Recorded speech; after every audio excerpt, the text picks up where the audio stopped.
Assalamualaikum warahmatullahi wabarakatuh. We are from Group 1. I want to explain about need analysis, but first I want to introduce myself and my friend.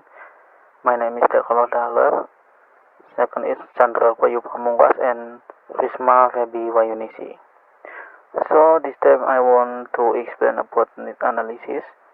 What is need analysis? So need analysis means a design of education system which help teachers to collect information and determine student needs. It is part of curriculum development and is required before developing a syllabus. Jadi, need analysis itu adalah analisis kebutuhan atau desain sistem pendidikan yang membantu guru mengumpulkan informasi dan menentukan kebutuhan siswa.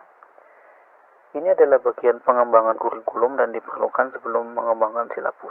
Jadi nanti guru itu akan mengumpulkan informasi sebelum mengembangkan silabus di dalam penerapan materi nanti ke depannya untuk mengetahui kebutuhan siswa itu seperti apa supaya nanti menyampaikan materi itu mudah dipahami. Nah, di dalam need analisis ini ada 3 press in developing curriculum. Yang pertama ada need assessment, yang kedua design, yang ketiga ada implementation. Penilaian kebutuhan, rancangan, dan penerapan.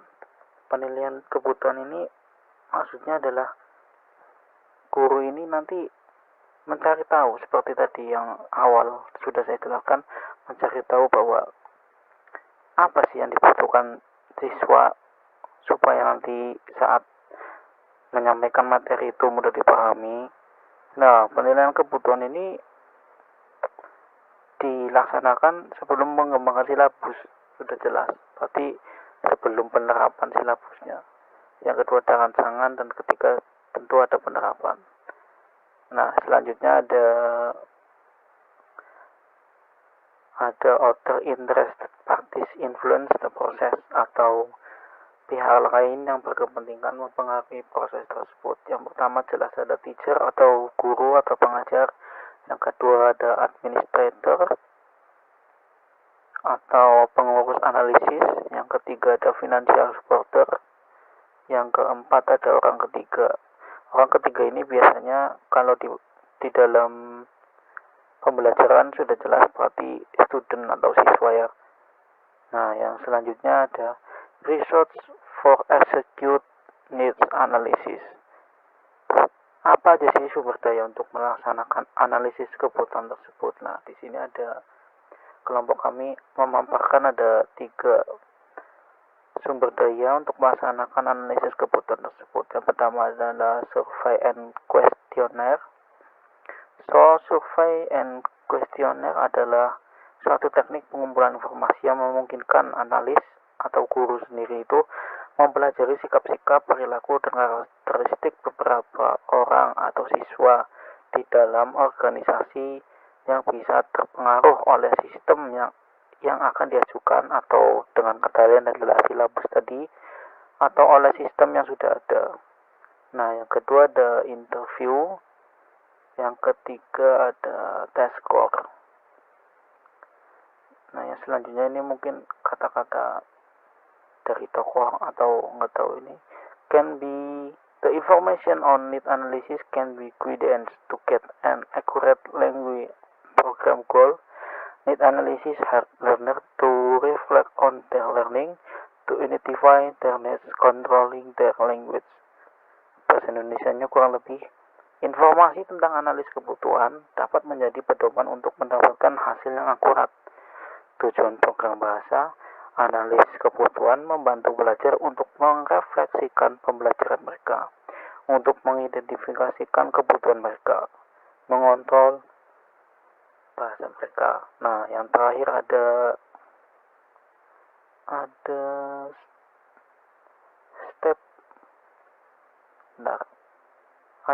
step to get need analysis atau langkah-langkah untuk mendapatkan analisis kebutuhan. Yang pertama ada questionnaire, kedua self-rating, interview, meeting, observation, collecting learner language sample, text analysis, and case studies. Yang pertama tadi sudah disinggung adalah daftar pertanyaan. Jelas bahwa nanti di saat guru akan melakukan need analisis atau analisis kebutuhan, butuh pertanyaan-pertanyaan yang mungkin akan ditanyakan kepada siswa supaya guru ini mengerti kebutuhan siswa ini apa. Semisal metode belajar seperti apa, penyampaian materinya seperti apa, dan lain sebagainya. Yang kedua ada penilaian sendiri atau introspeksi lah pokoknya. Yang ketiga ada interview, wawancara. Yang keempat meeting. Yang kelima observation, pengamatan. Nah, yang keenam ini ada collecting learner language sample atau mengumpulkan sampel bahasa pelajar. Ini nggak tahu nanti mungkin bisa dijelaskan sama Mas Sandra atau Mbak Risma. Yang ketujuh ada task analis tugas. Yang terakhir ada case study atau studi kasus. Oke, saya kira cukup pemaparan grup 1 tentang need analisis. Kurang lebihnya mohon maaf. Mungkin nanti bisa ditambahkan oleh teman-teman atau ibu dosen yang terhormat. Terima kasih. Wassalamualaikum warahmatullahi wabarakatuh.